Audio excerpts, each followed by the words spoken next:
Livro de Êxodo, que é lá no começo da Bíblia também, Gênesis, Êxodo, é o segundo livro da Bíblia. Nós estamos no Pentateuco hoje, no capítulo 12, no versículo de número 5, você deixa aberto aí, livro de Êxodo, capítulo 12, versículo de número 5. Antes de eu iniciar a leitura, o texto base, eu não tenho outro tema para não falar a ceia do Senhor, o que nos protege do inimigo. Qual é o significado aqui desta lembrança que nós estamos fazendo do corpo e do sangue de Cristo? Nós vamos para a Bíblia e vamos pegar o que aconteceu no Velho Testamento e tentar entender como funciona para os dias de hoje. O povo estava lá no escravo. Eles foram trabalhar no Egito, depois de um determinado tempo, eles se tornaram escravos lá. Ficaram por mais de 400 anos no Egito, e naquele tempo que eles ficaram lá, depois de um tempo, eles ficaram escravos daquele povo, de Herodes. E eles tinham que trabalhar forçadamente. E Deus falou assim: eu não quero o meu povo escravo. Olha só como Deus é bom, já começa a tratar. Deus não quer que nós sejamos escravos de nada desse mundo. Ele nos quer como servo dele. Isso já é uma coisa muito importante. Então, quando Deus olha para nossas vidas e vê que a gente está sendo escravizado, está sendo, Deus já entra com alguma providência, já coloca um profeta diante de você, já coloca alguém para falar de Deus para você. E aí, nós somos essas pessoas que, além de receber de outras, a gente também tem que ser canal de bênção. A gente tem que falar de Deus para outras pessoas, que tem pessoas que estão precisando. E aí, ele viu o povo sofrendo lá. Ele falou: eu vou tirar esse povo de lá. Aí mandou as pragas, e na última, que era a morte do primogênito, ia morrer o primeiro filho de todos os seres humanos. O nascido primeiro ia morrer, o primogênito. Ia morrer todo o primogênito dos animais. Iam morrer. Mas aí existia dentro do povo que ele queria salvar, dos hebreus, tinha também primogênito. Como que ele ia fazer então para que esses primogênitos fossem salvos desse espírito de morte?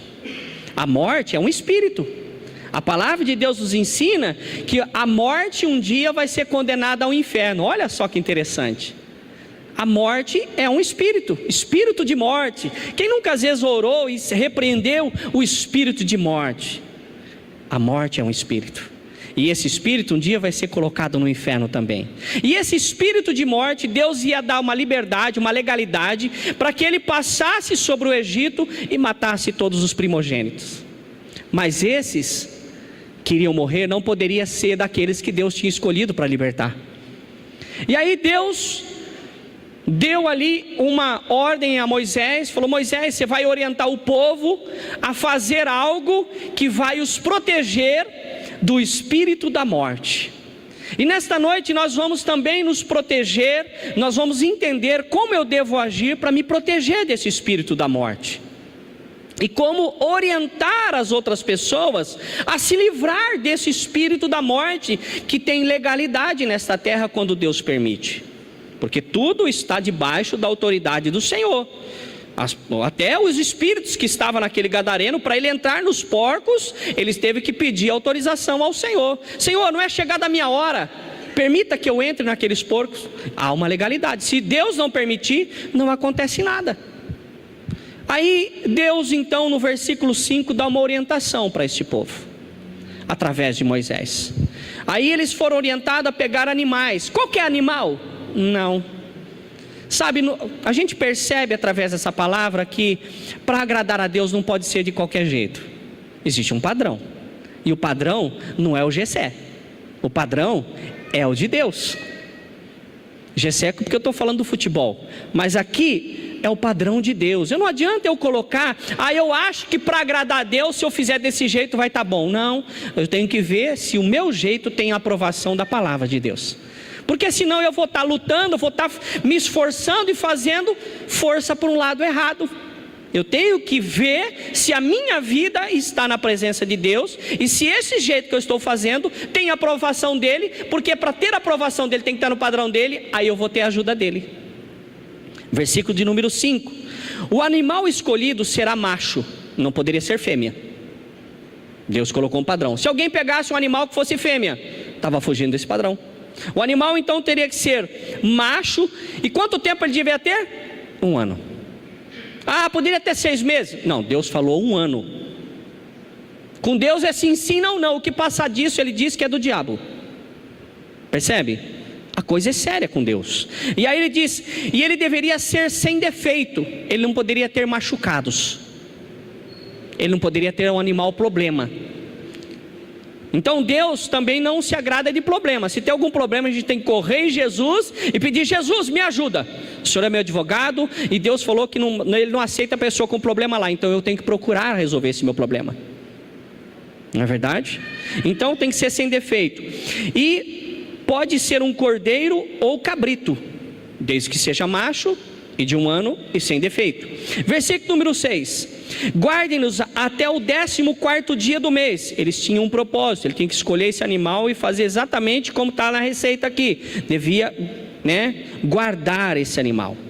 Quando toda a comunidade de Israel irá sacrificá-lo, ao pôr do sol, tinha um horário para fazer isso.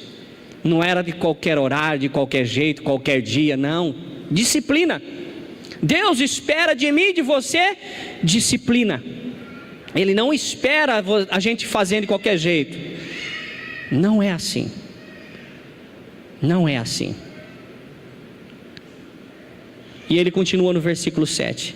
Passe então, esses animais iam ser mortos, e ele diz: passe então um pouco de sangue nas laterais e nas vigas superiores das portas das casas, nas quais vocês comerão o animal.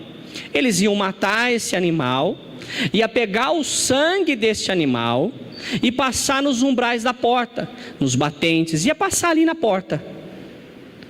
Mas quem de repente naquele momento recebia uma receita dessa, ia falar assim: ah, que loucura isso, passar sangue na porta, que coisa feia, né? Às vezes o nosso cachorro faz xixi lá na porta, né? Você já corre limpar, porque de repente pode chegar uma visita, e faz aqueles negócios lá, você tem que sair correndo, vai chegar a visita, tem horário marcado. Aí a gente passa isso por causa do Espírito Santo de Deus. Eles tiveram que obedecer, e eles foram lá e passaram o sangue do animal nas portas, e eles tinham que comer este animal. Os sangues iam para a porta, a carne ia ser alimento, ia ser comida. O versículo de número 7: passe então um pouco de sangue nas laterais e nas vigas superiores das portas das casas, nas quais vocês comerão. Eles iam comer dentro da casa, mas as portas deveriam ter esse sangue ali nos seus umbrais. Versículo de número 8: naquela mesma noite comerão a carne assada no fogo, com ervas amargas e pão sem fermentos. Deus deu uma ordem. Ah, eles poderiam comer um pudim de bolacha? Não, Deus mandou eles comer o quê? Aquilo, gente. Tinha que ser daquele jeito. Padrão Deus. Não é padrão eu, padrão Deus. E aí eles continuaram, versículo de número 9: não comam carne crua. Tem gente que gosta de carne mal passada como eu, mas lá Deus deu um padrão de como tinha que ser a carne. Tinha que ter um padrão para agradar Ele. Eu estou falando muito em padrão, muito na forma de Deus, porque às vezes a gente, como brasileiro, quer dar sempre um jeitinho nas coisas, e com Deus não tem jeitinho, ou é ou não é. Nem na carne crua e nem cozida em água, mas assada no fogo. E o que eles tinham que comer desse animal?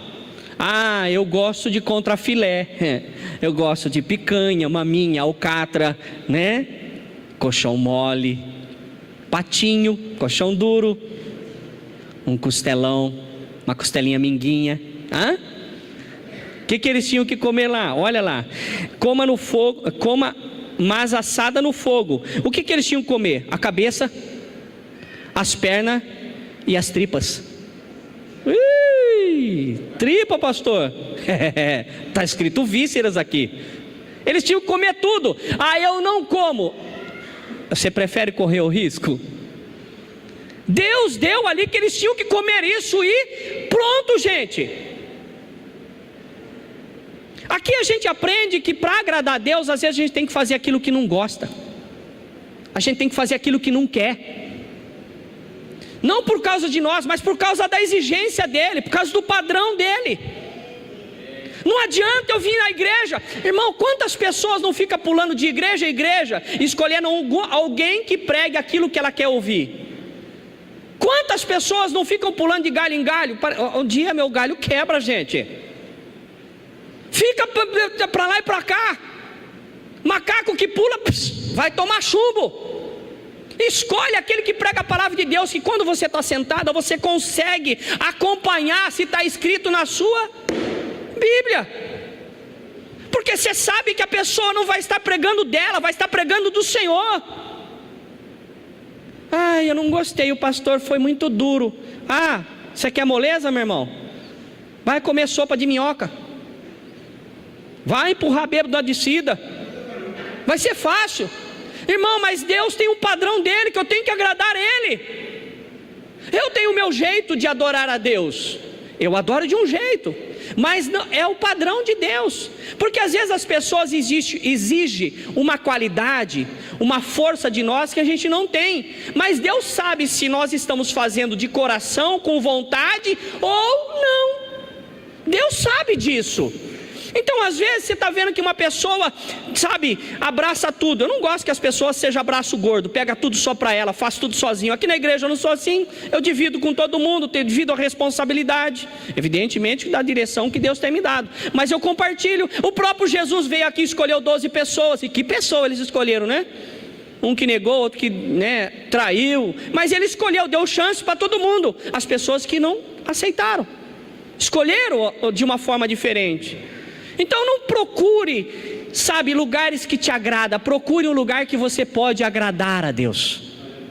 Esse é importante. O lugar que você sabe que Deus te ouve. O lugar que você sabe que a palavra do Senhor é alimento puro, meu irmão. Quando você vai tomar um suco, você não gosta de tomar um suco ralinho. Você gosta de tomar um suco da polpa da fruta, que você vê ali até pedacinhos da fruta. É uma delícia. Mas conforme fica misturando muito, fica aguado o negócio. Procure o genuíno, procure a palavra de Deus, procure o lugar aonde você possa ser levado a agradar a Deus. Padrão, Deus. Vou ler o versículo 9.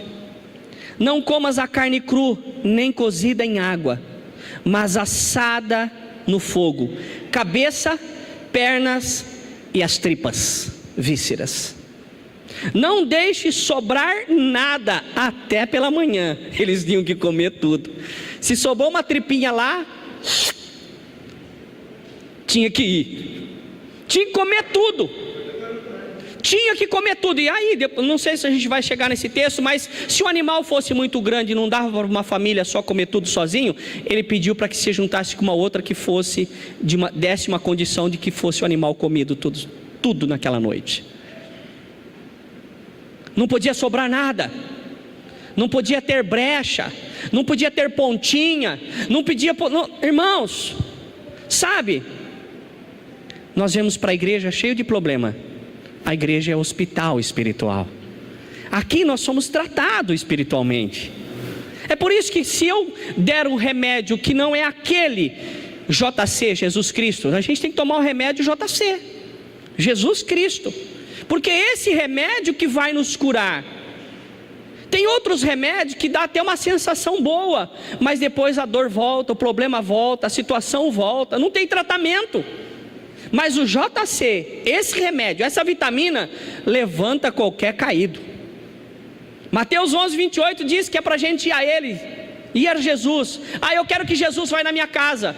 Eu quero que o pastor vá na minha casa. Eu quero que fulano vá na minha casa. A palavra de Deus diz assim em Mateus 11:28: vinde a mim. É para eu e você ir até Jesus. Não dá para fazer um delivery. Vou ligar para o Senhor, só pode dar um pulinho em casa? Tem que ser agora, em 15 minutos o senhor aqui, senão eu vou ligar para outro. A gente faz assim com pizzaria. Quanto vai demorar? Tem uma fila de 1 hora. Não, obrigado, vou ligar a outro lugar. Não é assim? Só que com Deus não. A gente não tem fila com o Senhor. Não tem fila com o Senhor. Fale com Ele Tem problema espiritual? Tem problema ali que você não está aguentando mais? Você veio no lugar certo. O JC está aqui. Por que eu digo para você que Jesus Cristo está aqui? Porque a palavra de Deus diz que onde tiver 2 ou mais reunidos em seu nome, Ele se faz presente. Quem falou isso? Foi o pastor Osmir? Está na palavra de Deus. A palavra não mente, a palavra não engana. Faz mais de 2000 anos que pessoas estão tentando dizer que a palavra não vale nada, mas jamais poder ser contestada. Falar, até papagaio fala, mas provar, até hoje nada. E cada vez que alguém procura alguma coisa, vai lá para o deserto, encontra nas escavações confirmação daquilo que está tendo na Bíblia. Não deixe nada, não sobrar nada. Caso isso aconteça, caso sobre alguma coisa, o que era para se fazer? Era para se queimar o resto.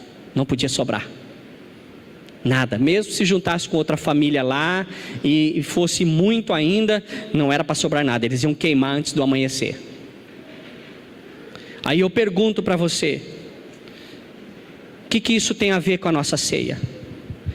Quando Jesus morreu, Ele derramou o sangue dele. É o sangue dos animais na porta. O pão tem o simbolismo da carne que alimentou o povo lá. Para que o espírito de morte não esteja sobre a minha vida, ou não venha investir contra a minha vida, não adianta eu passar sangue de animais a mais na porta, mas eu preciso ter sobre a minha vida o sangue de Cristo.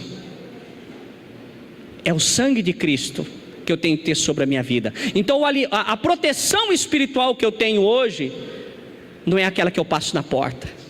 E depois os anjos da morte, o espírito da morte, passou sobre aquela região e tudo que era primogênito morreu. De homens e de animais. Todos morreram. Mas a casa que os espíritos da morte chegavam e via sangue ali naqueles umbrais, eles passavam por cima, eles não entravam, porque sabia que alguém já tinha morrido por aqueles que estavam lá dentro. Quando o espírito de morte chega na tua vida, chega sobre a minha vida, ele vai observar se o sangue de Jesus está sobre nós. Se o sangue de Jesus estiver sobre nós, você pode ficar tranquilo. Se o sangue de Jesus estiver sobre a tua vida, fique tranquila, porque você terá proteção por causa do sangue do Senhor. E o alimento, a carne lá, é o pão nesta noite. O pão que sustenta, o pão que estava ali trazendo forças a eles, porque eles iam viajar muito tempo, eles precisavam de um alimento além daquele físico, eles precisavam através da carne desse animal, por causa das escolhas que Deus fez, ia trazer fortalecimento espiritual. Por isso que eu peço para você, não fique sem participar da ceia, porque precisamos dessa comunhão com Deus. Precisamos estar nessa unidade. Quando nós participamos dessa mesa, nós lembramos o sacrifício de Jesus. Nós lembramos disso. E eu convido a você que não é batizado ainda, a pensar nessa possibilidade, em se batizar, a entregar a tua vida a Jesus, aceitando Jesus como único e suficiente Salvador, delegando a direção da sua vida, entregando o volante da sua vida nas mãos do Senhor. O batizando é o nascer de novo, é nascendo no colo de Deus agora, não no colo da mãe, no colo do médico, no colo da enfermeira, não, é nascendo no colo de Deus, Deus cuidando de nós, Deus cuidando das nossas vidas, acompanhando o nosso crescimento espiritual, Deus fazendo isso com a gente. Se você ainda não fez isso, faça, meu irmão, faça logo. As coisas estão acontecendo, Jesus está vindo buscar a igreja dele, não fique de fora, sabe? Há um tempo para tudo, conforme Eclesiastes capítulo 3, tem tempo para todas as coisas. De repente já é o tempo de você tomar uma decisão, de se entregar ao Senhor. Quero chamar as louvores aqui à frente.